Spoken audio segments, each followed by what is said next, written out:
president.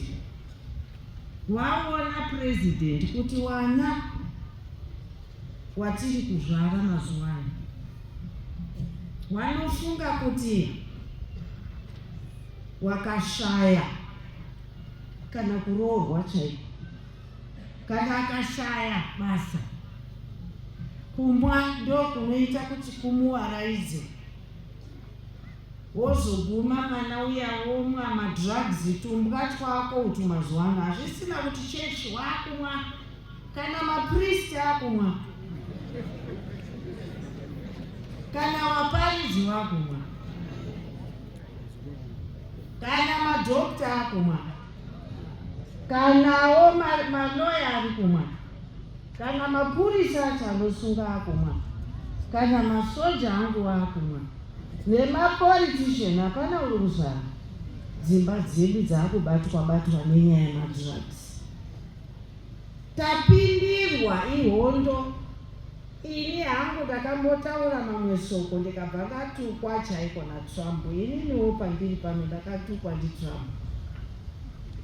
Ndaedza kutaura nemuromo wangu kuti tapindirwa nevawengi vari kubva kunze uko vari kunza madrugs aya. Muno mamusina vari kuuya muno wakuziva kuti tine US dollar tichiramba zigi yedu yakanaka inotaurwa ndipresident. Tichida American dollar iyo ndiye yakuteerwa nevanhu vemadrugs. Vanoziva kuti vanhu muno wane ma-US dollars. Ngatikoshesei mari yedu yemuZimbabwe. Vanhu vagare kunze kwenyika. Tarisai, hakuna ruzevha rusina kubatwa neproblem yemadrugs. Chavari kuda kana tastika, tinotonga sei nyika? Ungaenda sei kunorima? Ungaenda sei kunoita mining? Kana wakastika uri kumwa tumbwa netumwe tudoro turi kubva kuMozambique, tiri kumwa mbanje, tiri kumwa crystal meth, tiri kumwa hysterics, tiri kumwa brongo, tiri kumwa iyoyo. Tingatongerwa nyika ndiyani kana munhu akastika? And iri kupinda mishonga zvese izvi zviri kupinda mumabhodha. And mukazhinji munhu kana reserve kozoya supply zvezvakare. Ndingati pati pademand ipapo tiri kutaura kuti wana ngawaite zvemasports, wana ngavabatsirwe kuyouth service, wana ngavabatsirwe maprojects pamadistricts ese kana wadi yacho, mawadi coordinators emayouth, mawomen coordinators, macounselors, maheadmen, kozouya pavillage zvezvakare.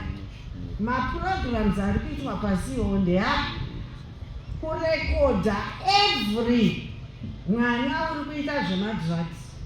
Record them. Mawana makomiti dzenyu, torai nesi wakaita counseling abatsire kukansela. Ishe uripo, basa rako nerekuona kuti wabereki wari kuita dambudziko rakadai. Mawadaidza here kudaro ramando kuti mumba mako umu handina kumira nawo? Chii chamungaita? Mungaita here kuti wana wenyu avo muchivatora nekuti tsika dzedu dzaenda kupi? Wana mai woenda kupi kunotaura nyaya iyi? Toegara sei nyika muina mutungamiriri wedu? Unhu hwedu huya hwakaenda kupi? Ndo yatiri kuchallenge every sabhuku, every shake, declare zero tolerance to drugs munharaunda yako. Muchechi declare zero tolerance to drugs and substance abuse. Hapana chiro chingapfuura ichi. mukunamata muchiisa Mwari mumayouth menyu hatirasiki. Ndatitidaidze ipapo ndipo tore nguva yakareba. Tinoda dhata iroro. Takalonja programu yekuti tireize mari. Izvo zvinezvi tawane kuma 5 million. Tinoda kuestablisha rehabilitation centers mudistrict rese. KwaZimunya kuno itai basa, Zimunya Marange itai basa rekuona kuti wane makambani munondiwanani ngavabatsire kuita rehabilitation center iyoyo. Pachazotraina vari parehabilitation center ndopamuchaendesa vana wenyu vari kustika. Wachateswa, wacharapwa ipapo, wachazokwanisa kubva ipapo wakuenda kuyouth training programs dzinoitwa neMinistry of Youth. Odzidziswa zveconstruction, odzidziswa zvekugadzira musoro, odzidziswa zvakawanda kuitira kuti abva ipapo ngaanoshande. Obatsirwa nemari yehurumende yemaprojects. Odzoka mucommunity, otambirwa necommunity. Ndiye yakumutarisa kuti haachadzoki futi kuMwadoro. Tokutrita, tokutrain kuita maprograms zvinofadza.